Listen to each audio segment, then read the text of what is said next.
Let me take this time to greet everyone who is joining us. There we go. Let me take this time to greet everyone who has joined us this evening for this particular conversation. My name is Mateku Masula.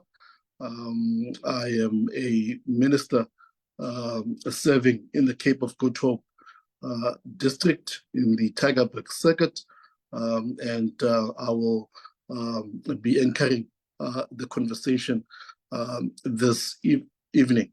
This is a conversation in a series that we have just embarked on as a connection, as the young people of this connection of our church, a conversation or a series triggered by all of the events happening around our connection in the different countries. As we know, in many of the countries of our connection in this particular year, it is a year of election, and a year of election can be quite tumultuous in terms of the happenings in those particular countries. And we thought that it is best to have conversations that can equip young people much better towards this particular year. We spent the last time together speaking on, anchoring and deepening our understanding of democracy. And we are back together once more to have another conversation, another topic that will be introduced shortly. But I'm going to ask now that as we open, we ask our coordinator to open for us with a word of prayer. Cody.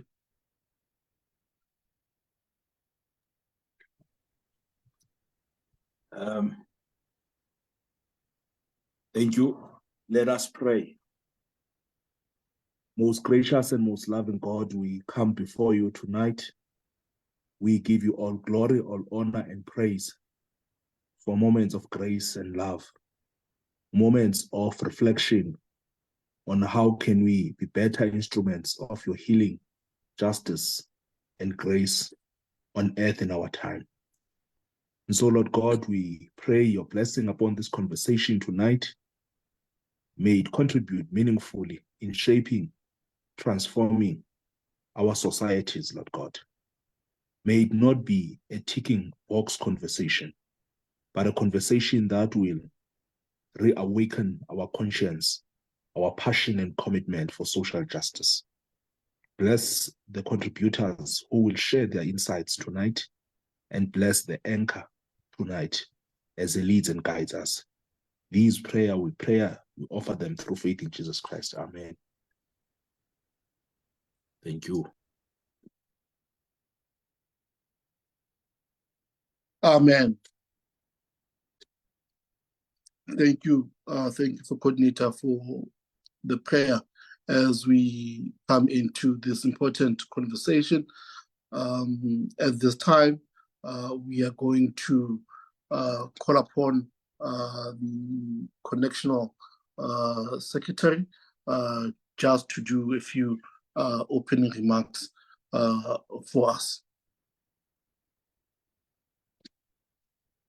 Thank you so much, Rev Masula. I greet our friends on the Zoom platform. I also greet all our friends who are joining us from the Facebook page and all other platforms that they may be joining in. I greet you all in the wonderful name of our Lord and Savior Jesus Christ. Amen. My apologies for not being visible. I don't know what's happening with the camera of my device, but anyway, I don't even have my hair cut, so I guess it's a blessing in disguise. I think Rev Masula has said what I needed to say. It is just us continuing on our conversation on fostering youth public participation, especially in democratic processes. As we had said last time we met, which was 2 weeks back, this all came from one of our missional focus areas, where we noticed that as young people, especially young Methodist people, we are very much involved in the church, yet we have since closed ourselves within the 4 walls of the church. And that it is quite important that as young people, when we are faced with issues of injustices, we then have an obligation to respond to it. So this is our way of saying that as the Methodist Children and Youth, we are not only realizing our Methodism and our spirituality within the 4 walls of the church, but we are also adding our voices in the communities in which we live in, because it is quite important that we are not only focused in the programs of the church, but we are also participating in the very life and fabric of our communities, which is what Jesus has called us for. And so this is how we are doing that. And I think another thing was because of the lower participation of young people in general in terms of democratic processes. They hardly go to vote, they don't register, they don't even attend IDPs in their community. So this is a way of us inviting Methodist youth to also take an active participation in their communities. So this is what we are called for. So I welcome you all, and I thank you for taking the time to journey with us. And as I promised, we are going to have these conversations up until the Namibian people have their general elections in November. So thank you so much, Rev Masula. I then hand back to you. Thank you, Nobala, for those remarks as we come into this particular conversation. The conversation that is centered to this evening on the our topic that says fostering youth public participation in redressing challenges of our communities. And I think Unobala just went into it now as to why we have come to this point of this particular topic as we are trying to see how then can we indeed foster that youth participation. How then are we able to not only motivate and get the fire going, but to actually get young people from moving from the fire of social media perhaps, and say can we use that voice, we must move it from social media to the ballot box. Not only the ballot box, but in spaces where it will carry more weight. And so this is part of that conversation to check why do we have youth apathy, especially when it comes to elections. Maybe the speakers will also maybe paint to us the picture, even in other countries of our connection. But we have been told that here in South Africa, for instance, for this coming elections, we are at a point where the youth vote, if it came out to vote, a youth vote, depending on which way it wishes to swing, it can change the government or keep the government of this nation. That's how big the youth vote is. We have seen over the past few elections, there is that joke that goes around where people say, hide your grandmother's ID. Don't let them go and vote because they might vote for the same party. But now it's not about hiding your grandmother's ID. It's about you going out because you have the power as a young person, more than the older generation. And so perhaps it's for us to check why then is there such an apathy when it comes to voting. But we'll hear from our speakers as we introduce them. Our first speaker this evening, we have brother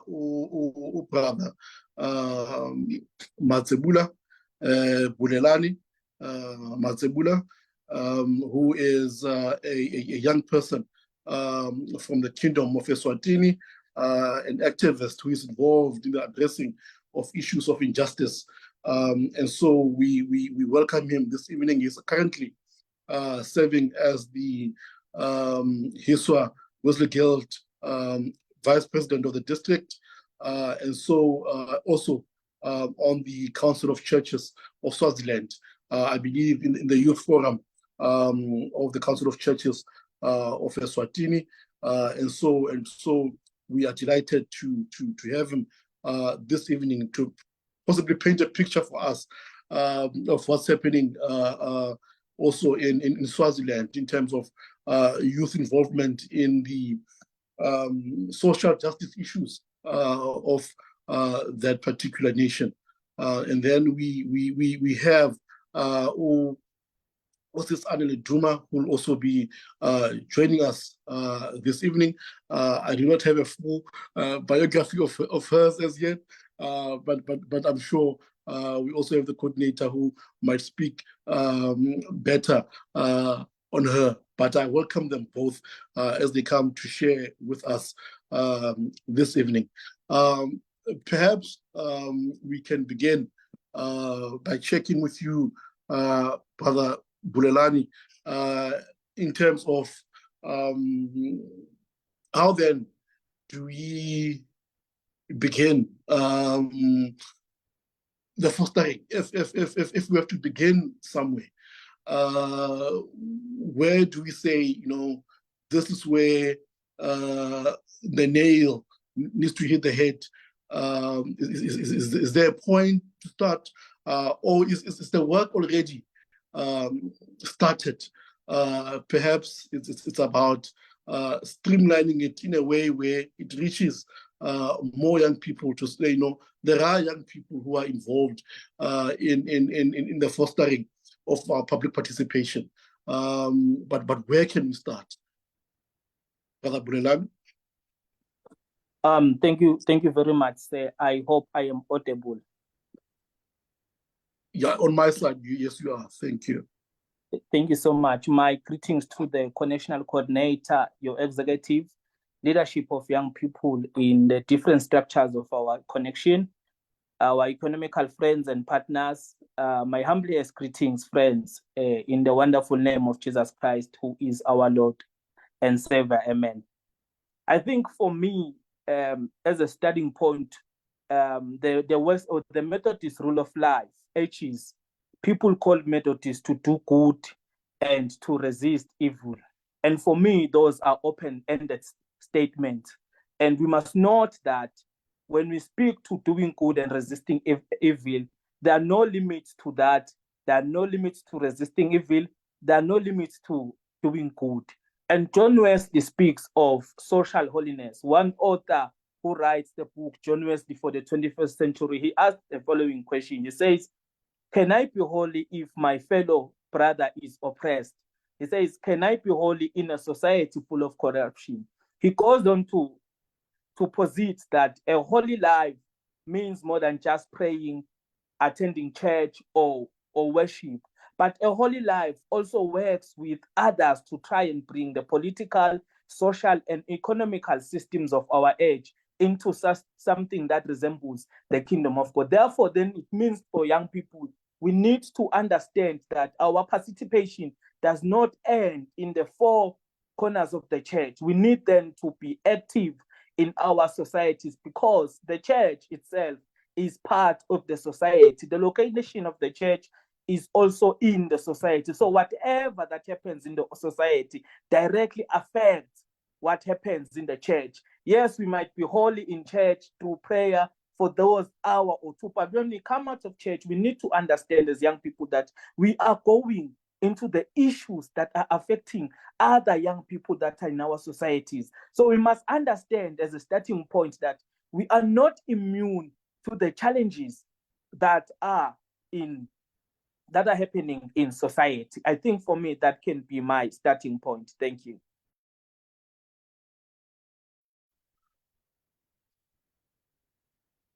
Thank you, Brother Bulelani, for starting us off. To do good, he says, the Methodist School of Life, speaking on resisting evil, and I'm thinking, as I'm listening to him, that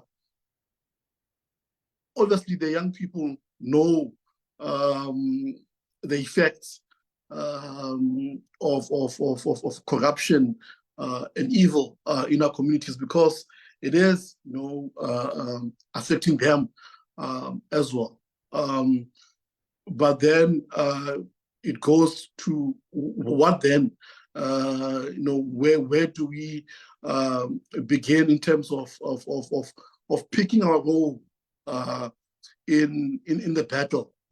Perhaps like when we come into this fight, Sister Anele, where do young people identify that this is where we ought to begin?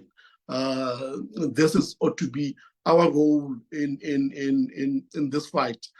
If we're going to do good, if we're going to resist evil, as Brother Bulelani is pointing us to,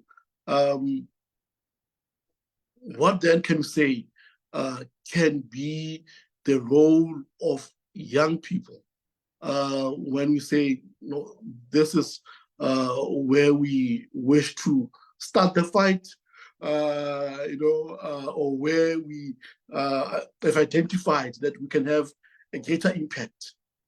Where can that be? Because the argument is always like, we seem to be fighting so many battles on so many fronts that maybe we are ineffective. But then there are so many things affecting young people of today. But how do we pick those battles? Good evening, colleagues. I hope you can hear me. Yes, I can hear you. Please bear with me. My place is a bit noisy, but I'll try to speak louder. I greet you all in the name of Jesus Christ. All protocol observed. I think our first stop is unity amongst young people. If I say unity amongst young people, it's like as young leaders or as young people, we are concentrating in a lot of struggles. Unlike the 1976 youth, they've got their own goal. They've got one vision, which was equal education for Black South Africans. If as young people, we can start by being united and start participating, because I believe young people are the center of everything that is happening. And I think it's high time whereby young people need to be part of decision-making bodies. If we are not part of those decision-making bodies, then let's stop making noises that are not relevant. Let us start by making noises that are relevant by believing in us as young people, and by paving our own way. I know that our foundation have been laid by those who fought for freedom. But besides church and being Christians, dancing and singing and worshiping alone is not enough if we don't know what is happening in our country. And if we don't have a plan in terms of relevant intervention that we need to do as young people. As God says, as young people, we are the salt of this universe. So everyone knows that without salt, the food is horrible. Thank you.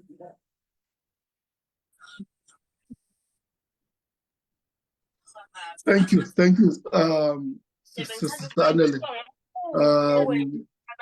As she reminds us about being united, that indeed there are a number of issues affecting young people, but for us to move forward, we need to move forward in the spirit of unity. That we need to be united in the face of so many challenges for us to stand the chance in this fight. And so if we are to be united, so that we're able to foster public participation, what then can we do for that unity to take place? We are in this particular conversation as young, Methodist people, but are we able to have similar conversations with formations in other churches, ecumenical formations? Is the ecumenical side of us, or ecumenical bodies, able also to help us, Brother Bulelani, as someone who's also in the space, in terms of young people being unified? Because we can't speak about being unified as Methodist people when we're just speaking about my district and your district. But what about another denomination? Even moving from that, how about other young people from a different faith?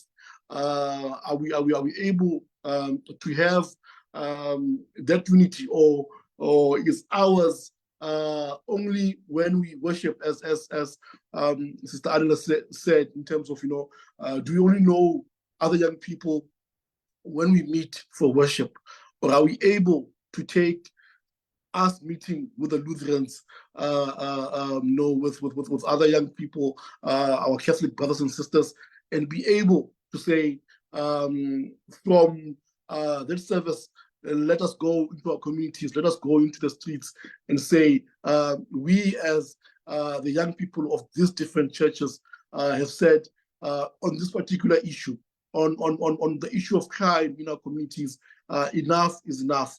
On issues of unemployment, we want to see real solutions being done, being advocated for. But is there that unity in terms of our communal spaces with our brothers and sisters from other churches? Thank you so much, Rev. Actually, you are very correct. I think, like I had alluded earlier on, I had said, the same issues that are in the society are the same issues that affect us as young people in the church. And we must know that when we speak of unemployment, probably in our communities, it does not look at the uniform you are wearing. It does not look at the fact that you are a Zionist. It does not look at the fact that you are a Methodist or a Lutheran. I think for us, what our starting point was during the political unrest that we had in Swaziland, we then had to call all young people from the different churches in the council, and we sat down and said, young people, we are facing this political unrest. What can be done? How is it affecting us as young people? And we found that it was our fellow brothers and sisters who were shot. It was our fellow brothers and sisters who are going through the difficulties. And when these soldiers that were shooting at or killing people in the communities, they never looked at or asked which church were you from, but they just shot. If they find people standing at night, they will not stop and ask, what is going on. So these issues then help us to find what is called a common ground. And then we are able to sit then to say, guys, we might be from different denominations, but what is happening outside the communities involves all of us. Therefore, instead of working in silos, let us come together and create programs that will respond to what is happening. Recently, we've even went outside the borders of ecumenism, and they are different through the Swazi Youth Network, where as the council, we formed partnership with young people, those living with disabilities, those who are in the minority groups, all the different students, all the different young people, to try and say, instead of going into the communities and doing all our work in the different corners, let us be centered as young people, because we are more powerful when we are together. We are more powerful when we are working as a unit. So it helps then that we form partnerships. I think it was last year in October where we had a meeting with young people from other faiths to say, yes, you are in the Baha'i, yes, you are in the Islam faith, but in our country, we have a problem now of a health crisis. The health crisis that is ongoing, you find that a patient, when going for dialysis, they buy their own drip. By the way, they never ask you which church of faith you are from. You just buy your own drip. You have people living with chronic medication. They buy their own medication. Those issues, they don't affect or they don't look at your faith or belief. But if we start talking or making noise together as young people, we might have a chance of having a difference in our communities. We are currently confronted, Mpundis. Recently, there were statistics of teenage pregnancy. In 2 months, we had more than 2,000 teenagers that were pregnant. We are not included those who took part in abortions. And all these teenagers, they come to church. So if for a moment we were to unite in our programs as young people, start speaking of sexual health and reproduction, we can go far, because young people go to the church, go to the different denominations. But if we can sit together and say, this is what we are facing, it gives us or helps us then to address the issue as a unit than to address it in different sides, yet we are dealing with the same community. Thank you.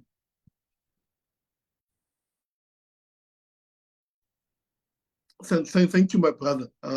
Thank you for that, especially also giving us a picture of what's happening in Eswatini. I think what I also am taking from what you're saying is shared programs of action for us to be able to say the issues that affect us are not different. If a Zionist is going hungry, a young Zionist is going hungry, the stomach does not say, this is a Zionist stomach, this is the Methodist stomach. When you are hungry, you are hungry. When you are unemployed, you are unemployed. And so I'm grateful that we are speaking about having shared programs of action. And so in those shared programs of action, Sister Anele, as we seek to, you can have a program, but it can be your very own people who undermine that program of action for us as young people. I get worried sometimes when I see that the very same programs that are meant to assist can be undermined even by young people. So once we have gotten people on board, once we have tried to unify as best as we can, how do we keep it going?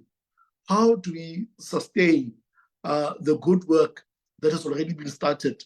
Even the good work maybe that has been started in silos, once we bring it together, because some people are overprotective, they'll say, this program was doing so well when it was in our corner. But when we moved it to the center, when we moved it from the Methodist Church and we were joined by the other churches, it seemed to grow weaker. How do we keep it going once we are together and of common voice? How do we keep these programs going?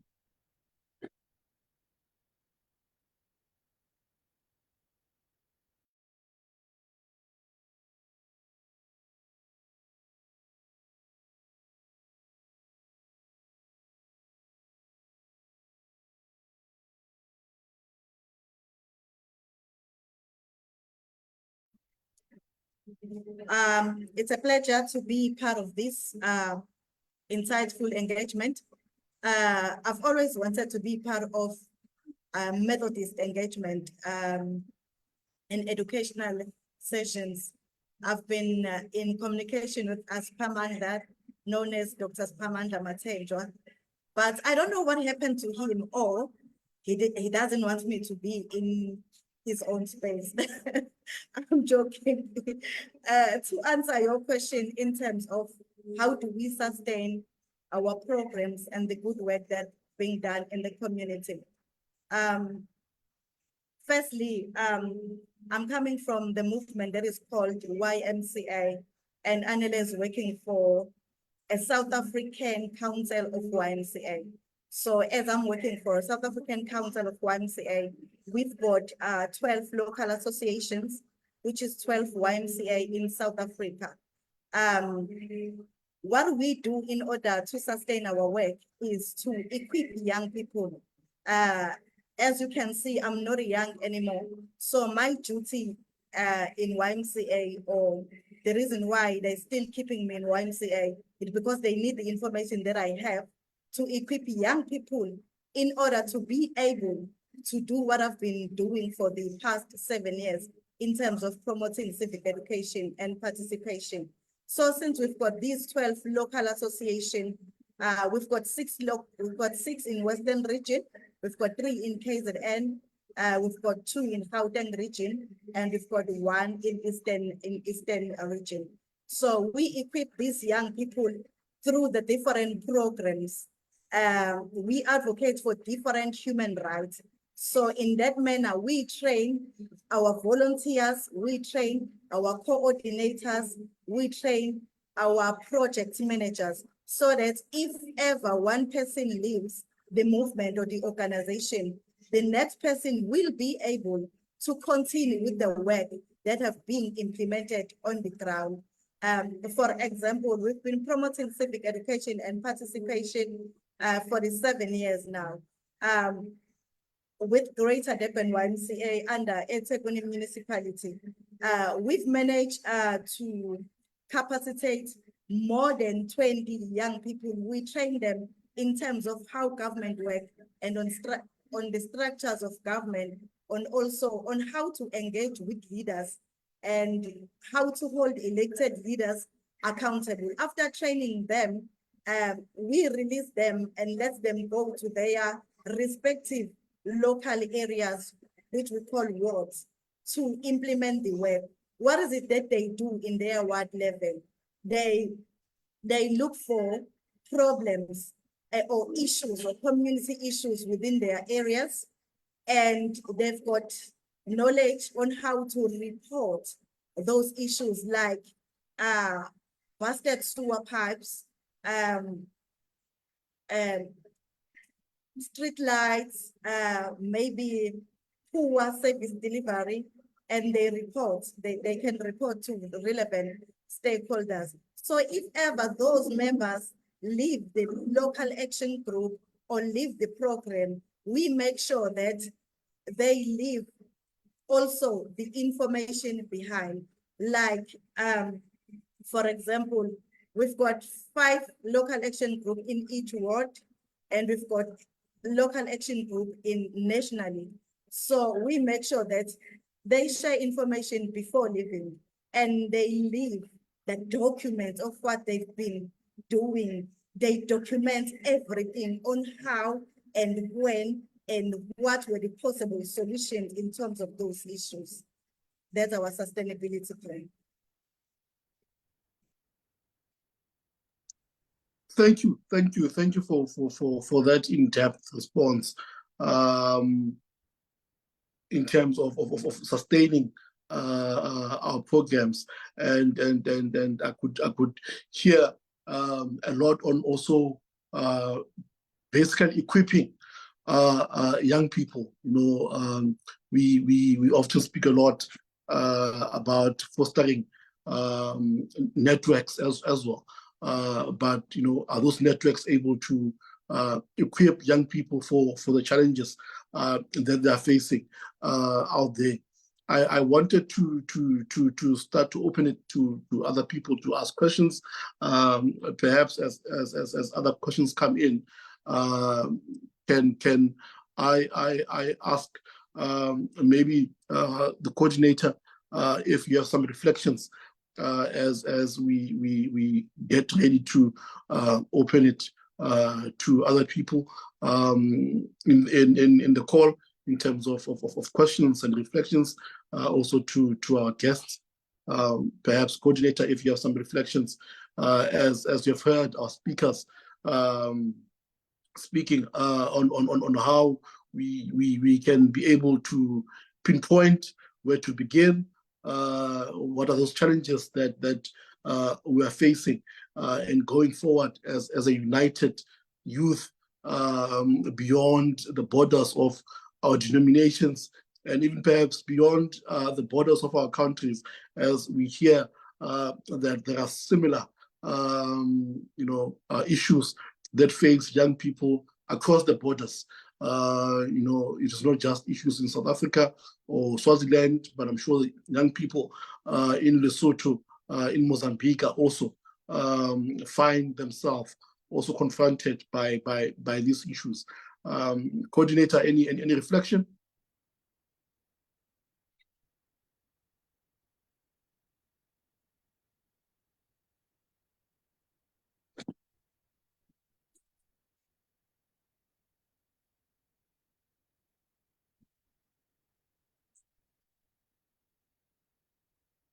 Have I lost the coordinator?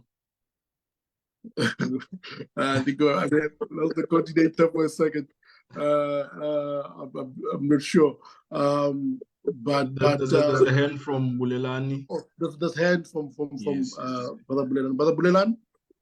Okay, thank you so much, Rev. I think to quickly answer the question before we give to engagement, the topic fostering youth participation and redressing challenges of our communities. One thing that has worked for us, we sat down and looked at a plan that we can create in order to help foster youth public advocacy, youth engagement in the issues that are in our societies. We then said we need to have empowerment as young people in a church. We need to have empowerment through education and awareness, and this can be achieved by having youth-centered workshops and training, by organizing workshops and training sessions like these ones that are tailored to young people, and they focus on leadership, conflict resolution, community development. And these programs should empower young people with knowledge and skills to actively participate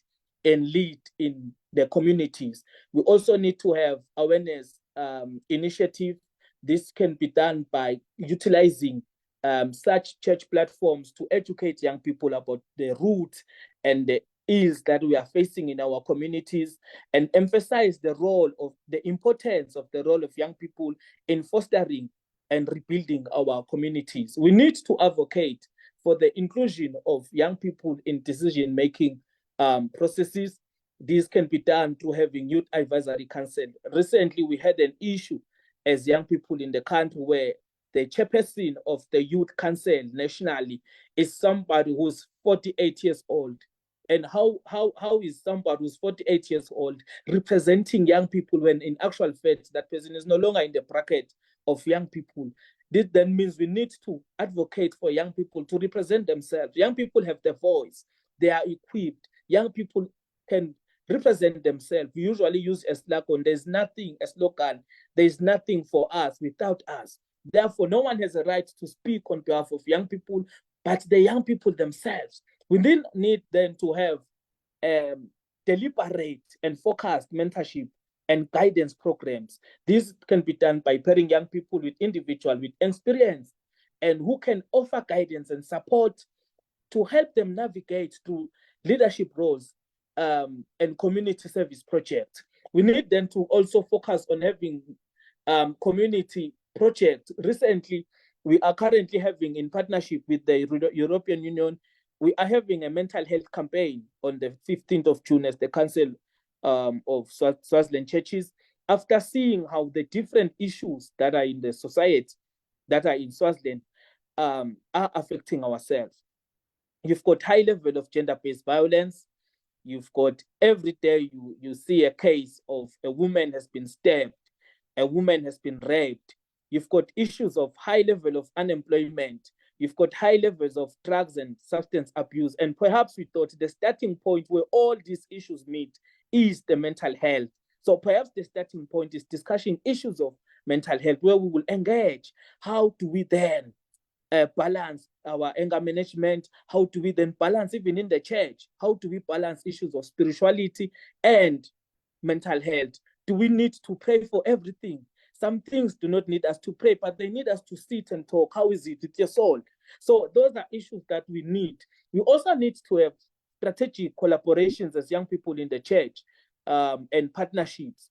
Partner with educational institutions, partner with the different stakeholders, your European Union, in South Africa, there are issues, there are organizations, different organizations, partner with the different organizations that are going to help to capacitate our young people. As we go into the communities, we need to be capacitated. So we can achieve this through partnerships, partner with NGOs and community-based organizations. And it is very important that we use our faith-based advocacy and support. How many rev of our sermons speak to the ears of societies? Because our sermons speak to each other, who has done what. All we know is to attract each other in our sermons. But how many times do we preach about rape? How many times do we preach about drugs and substance abuse? So those are things we need to start having sermons that then respond to what is happening in the society. And the church, it is very important that as young people in the church, we speak about these issues, because every young person, especially the African child, on Sunday, they go to church. So the church has an opportunity or an audience of young people.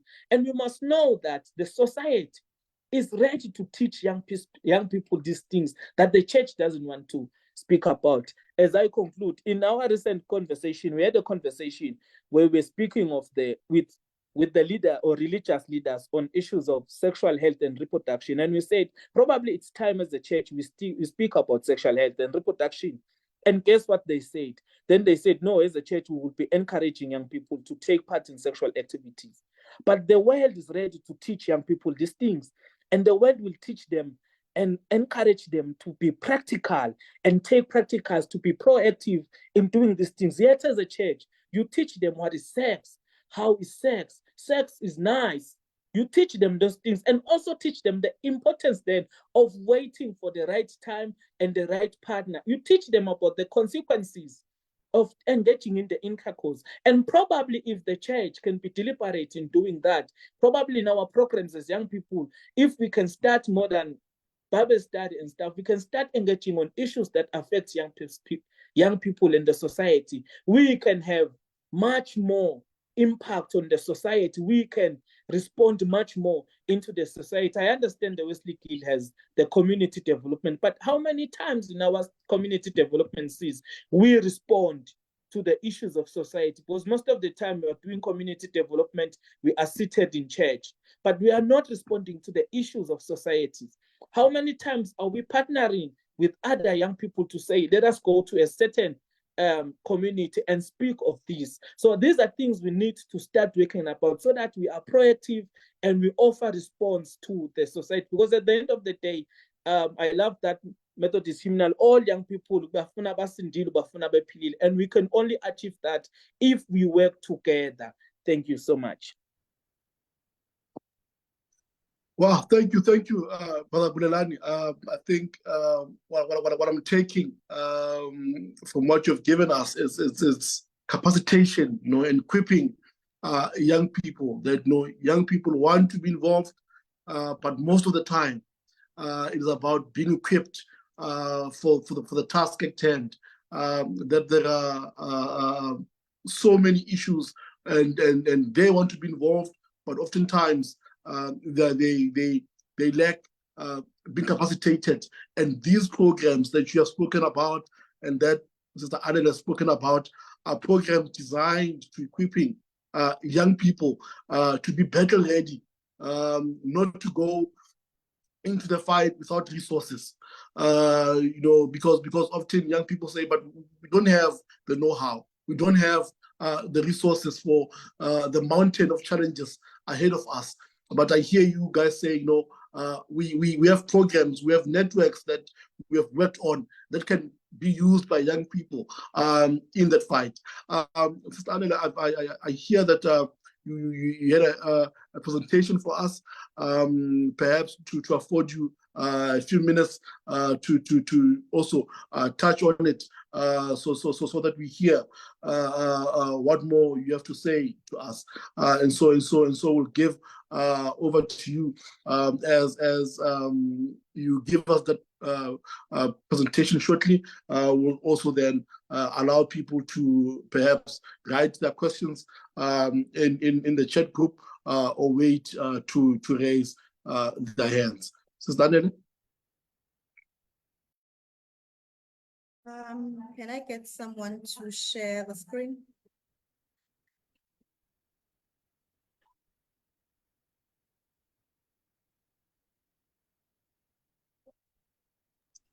Okay, I've given you Yes. permission to share the screen, Anele.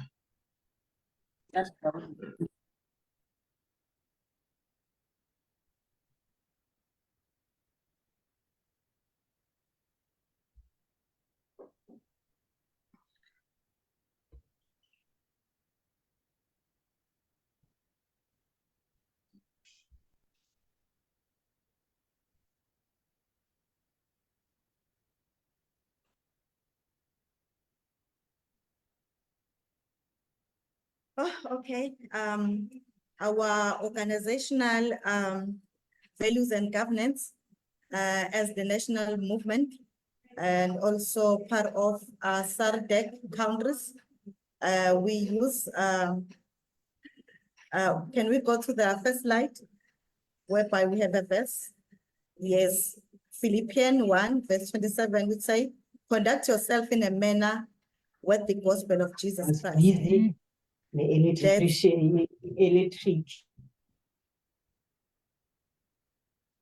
Sorry about that disturbance, Anele. Oh, okay. So can we go to the next slide that speak of our programs?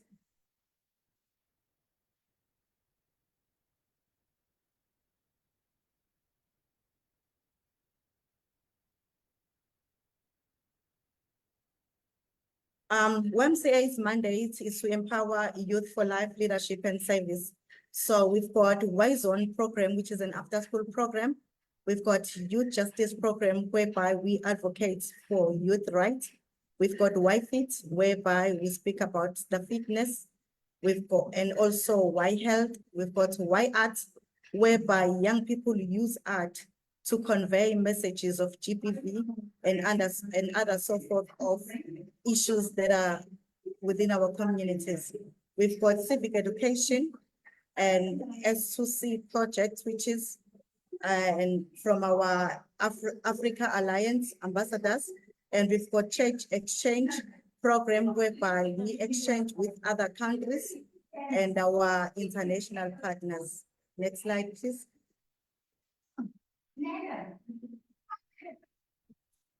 YMCA internal stakeholders, we've got general secretaries, which is our CEO, local association, 12 local association, Africa Alliance in Nairobi, Kenya, US Coalition. We've got our NEC, which is the highest decision-making body.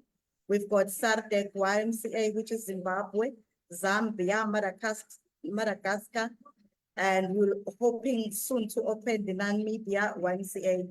Our stakeholders nationally are DOH, DOE, POWA. POWA stands for People Opposing Women Abuse. DDP, Defend Our Democracy and Engage SA. Institute for Healing of Memories. It is our external partner whereby they do our debriefing session since our volunteers are working with sensitive staff and GBV, and also so every 3 months they need debriefing session. We also work with NICRO, TB, HIV Care, SACC, Chapter 9 institution, and also the community radio stations. Next slide, please. We've got our collective vision with our international partners. Our vision is a world where every person lives in harmony with self, with society, and with creation. YMCA's mission is to empower young people worldwide to build a just, sustainable, equitable, where every person can thrive in body, mind, and spirit. So our 4 pillars is community well-being, meaningful work, sustainable planet, and just world. If we say meaningful work, we're speaking about the work whereby young people will do the work that they are passionate about, like radio presenting, like art, like soccer, whereby we also link young people to job opportunities that they are passionate about. Next slide, please.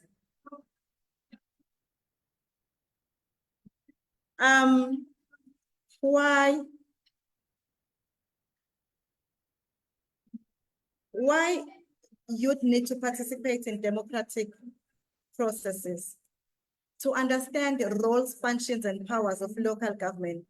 Because if you don't understand the roles, functions, and powers of local government, it's whereby the biggest problems start, whereby people demand services that are rendered by the other sphere of government.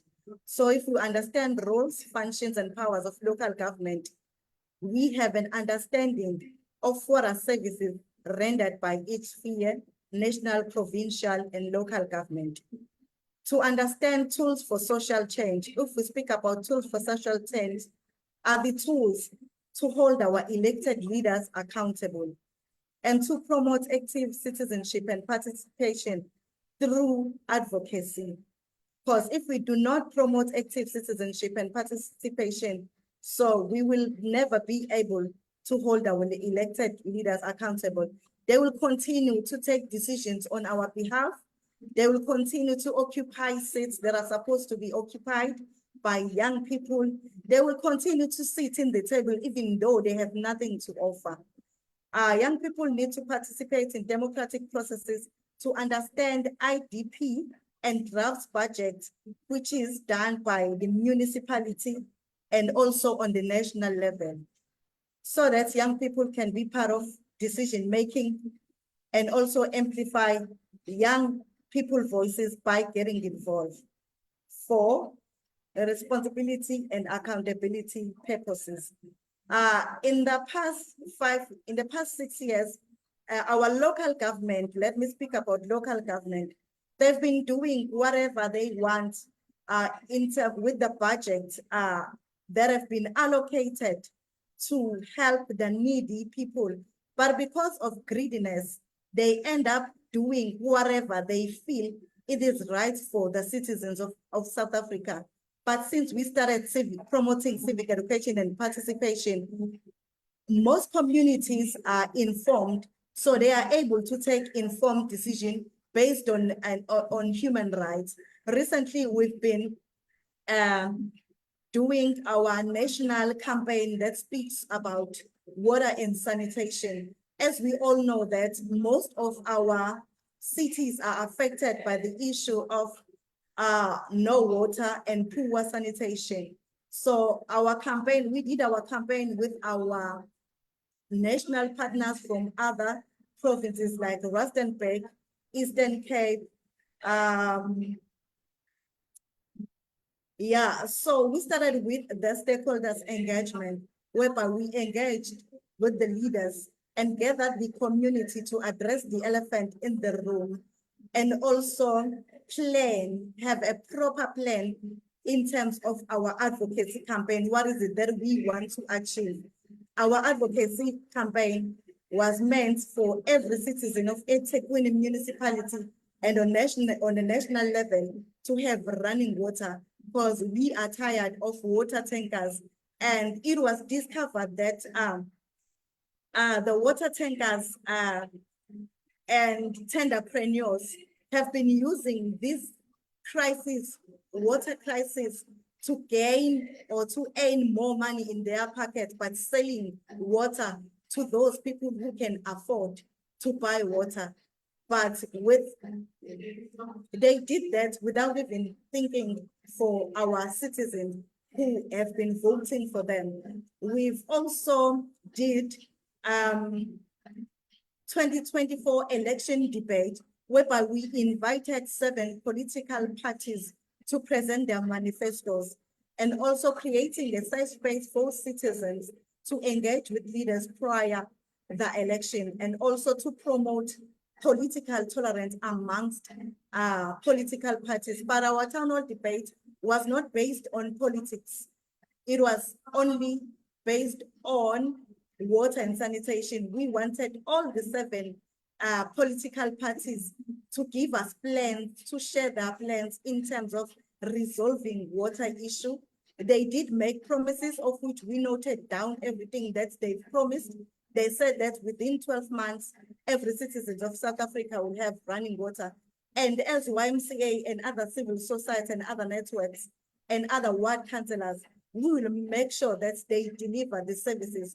Because according to our South African Constitution, every citizen of South Africa deserve clean and running water. And also we've been doing the campaigns around GBV, whereby there was a scenario whereby a young woman was abused, was molested in our own buildings, which almost dragged our name through the mud. But with the partnership of gender-based violence networks, we managed to fight that case. The perpetrator was sentenced in 2023, 35 years in jail, and other kids came forward and they lodged their cases as well. There are other 3 cases that are pending. So if we can participate in democratic processes and be friends with the court and make intentional collaborations, we can conquer this universe and we can see the change. And as local churches, I believe we need to stop telling people to pray, even if they tell you they've been abused, they've been molested, that they are facing domestic violence in their respective homes. I also believe each and every local church need to have at least a social worker and someone who have counseling, so that if ever we face these issues, we will not take our own people to the strangers, but let the people be counseled by the people that they trust. Because in everything that we do as young people, we need to make sure that trust is gained with the people that we are working with. Let me stop there and allow opportunity for questioning. Thank you.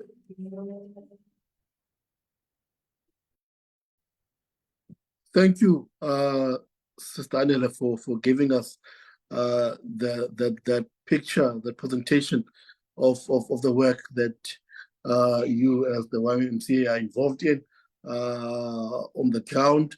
It was eye-opening. I especially loved, in particular, your pillars, and one of your pillars spoke about community well-being, and I thought, oftentimes we almost want to divorce ourselves from the communities that we come from, and want to see ourselves in better communities. But when we speak about community well-being, what are we contributing to ensure that the communities that we come from are communities that the next generation of young people can grow up in a much more healthy environment. Brother Bulelani touched on issues of mental health. When we speak about community well-being, the mental health challenges that young people are facing in our communities, are we able to tackle them together to ensure that a new generation will grow up in a better space that will cater also for their mental well-being. And so thank you for that. I just wanted to check if there are any questions. I'm trying to check if there's any hands of anyone who wishes to say anything. If I don't see any hand, I will take Brother Bulelani if you have anything else to add as we try to draw to a close. If there are any last thoughts that you have.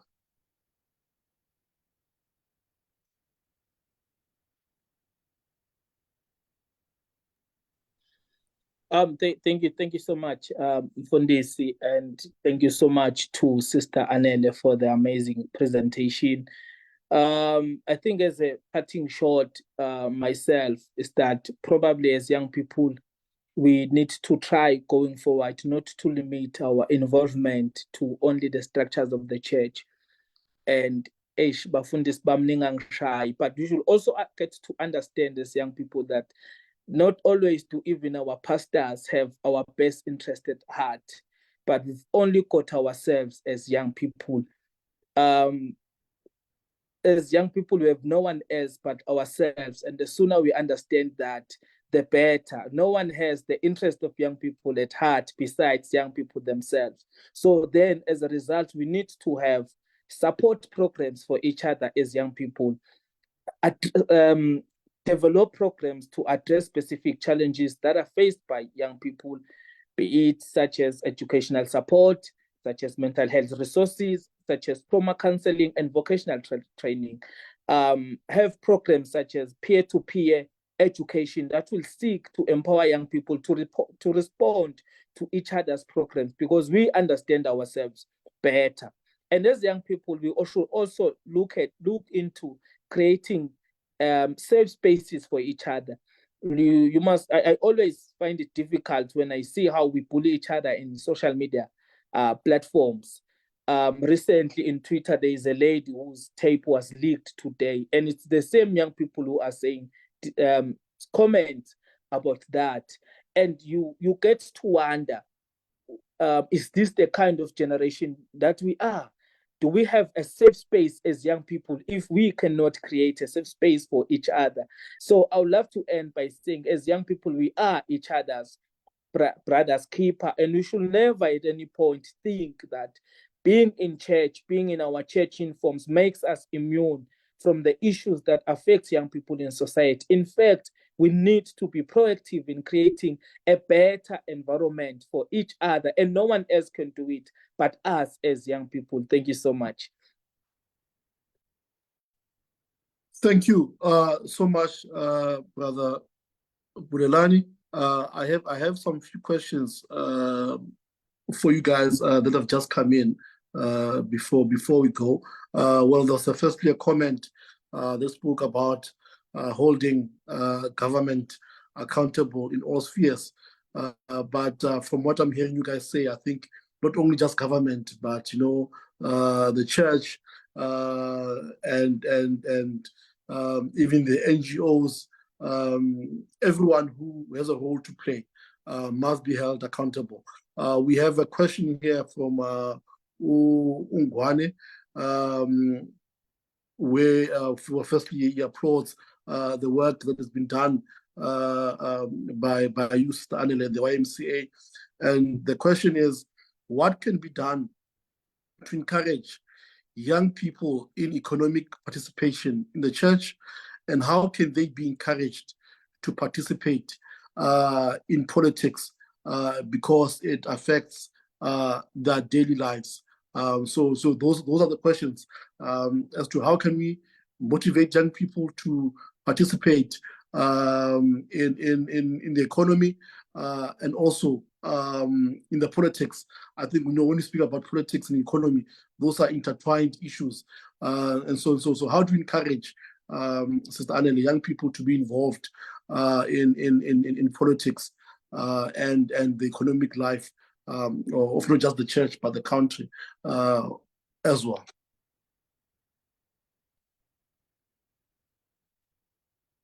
I think, first of all, young people need to wake up and smell the coffee. They need to understand that there are companies or places that provide support, financial support for young people, like NYDA, National Youth Development Agency. They've got they've got opportunities for young people, especially those who are interested in entrepreneurship and also in small businesses. But because the information is not shared, some young people are not even aware of that. And also young people need to be part of National Development Plan. As activists, we need to be able to bring all these stakeholders to the communities so that they can elaborate more on the programs and on the assistance that they give to young people. And in terms of politics, we as young people, they need to consume politics. We need to understand what is happening apart from being in the forefront of politics. And colleagues, there is a huge difference between political activist and community activist. You can be involved in politics, but not as a political activist, but as a community activist, whereby you watch everything that is happening around the world and make sure that everyone who is around you have information of what is happening. In that manner, if young people can understand how they're being exploited, how many opportunities that were supposed to be given to young people, but they were not given to young people. If young people can understand that there is an office in every municipality that is for young people, which is youth office, there is also community participation in every municipality that has to do with community development and community participation and sharing in terms of grant in aid funding, and also provide training for young people who've got NGOs and small businesses. Thank you. Thank you for that, Sister Anele. Just quickly, another, I think the last question for you is how do you guys recruit for your programs, for your NGO? How do you guys recruit?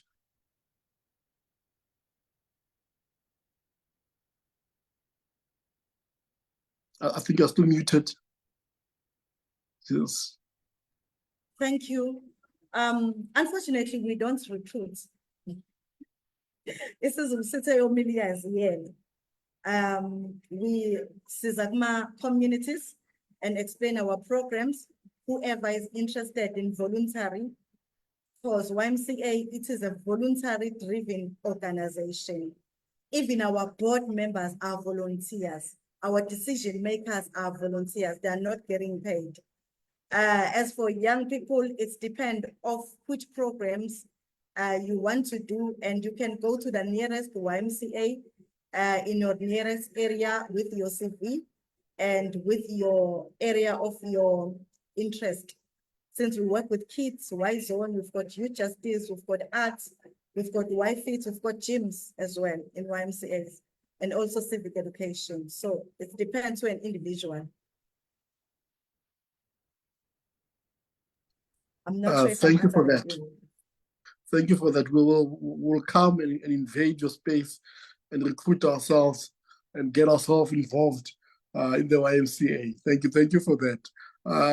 Brother Bulelani, there's a question here that given the situation you pointed out earlier of what has happened in your home country, Eswatini, the question is, given the life-threatening situation in your country, how is the general involvement of ordinary young people who are not leading, both in church and publicly? Are they participating in public advocacy issues? So ordinary young people, given the situation that's happening in Swaziland or Eswatini, are they also coming into the fight with you, that side? Yeah. Thank you very much, Rev. To try and answer the question, I think firstly one must establish that it seems as if the unrest has come down, and yet that is a false picture. From what we see and get from the communities, the political unrest is far from being over. It's just that we need to understand that unrest comes in different phases, and there is one again that is looming. From what is going on, because what we do with our organizations, we go into the different communities, in particular the rural communities where no one reach and services reach less. And when you reach in such spaces, you find that young people themselves are aware of what is happening in the country. They are aware of the advocate, they are advocating, and young people are calling for change in how the country is governed. And one of the issues then, or challenges that we face, is that we found that those young people are manipulated. There is a group that was there. We had young people that were taken, informally educated about carrying guns. And when trouble came, those young people had to be arrested. So those young people face exploitation. And then we saw the importance of going into the communities to teach them about conflict resolution and management. We are currently trying to engage in that, to empower them in that. Otherwise, to respond to the question, young people generally in Eswatini, from as far as primary school, when you have discussions in the classes, they tell you about what is happening in the country. So advocacy has reached that stage. Even kids, they tell you what is happening in the country. And young people in different communities, they advocate even on social media platforms. They are deliberating on the issues that are happening in the country. So public advocacy and all young people are involved in what is happening. Thank you. Thank you for that. I think it is quite interesting to know, because for those of us who might be outside of Eswatini, where we, sometimes information that we get might paint a different picture to the lived realities of the people of that beautiful country. And so thank you for sharing with us what you guys see and experience there. Thank you to everyone who joined us this evening, who came to participate in this conversation, this ongoing conversation that has been started. This is one of just a number of conversations that will be happening, as you heard from Unobhala as we opened this evening, all up to the way to November, when we have elections also in Namibia. So we continue with this important conversations, hoping that these conversations will, have a spark or cause a spark in the minds of young Methodist people to go out in their communities and try to seek a positive change in this crucial year. So thank you all for your participation this evening. Thank you, Sister Anele, and the work that you do.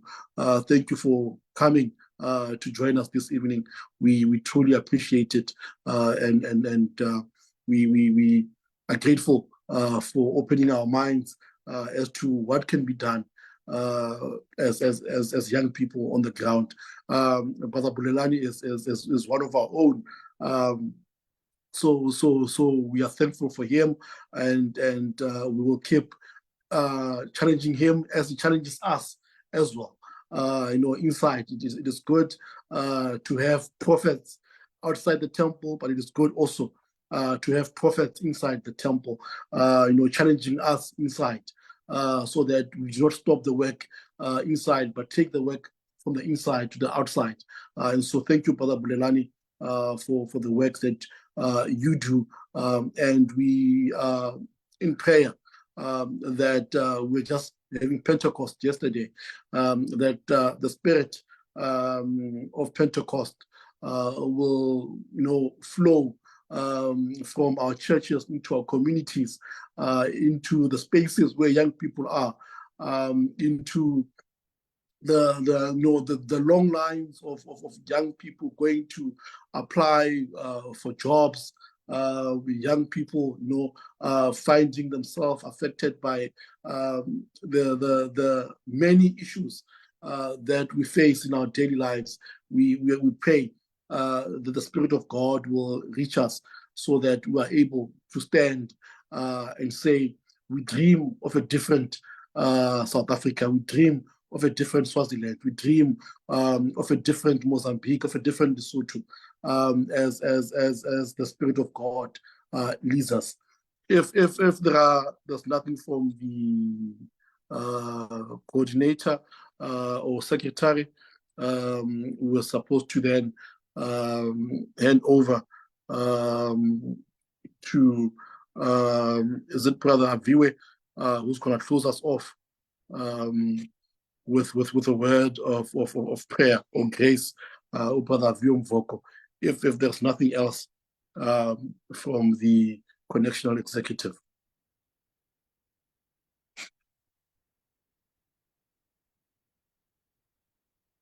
Nobala signals that we are good for this evening. Brother Aviwe, can you lead us, my brother, in the benediction? All right, President Masamkeleni ke insikelelo. May the grace of our Lord Jesus Christ and the love of God and the fellowship of the Holy Spirit be with us all, now and forevermore. Amen. Amen. Amen. Thank you all. Amen. And have a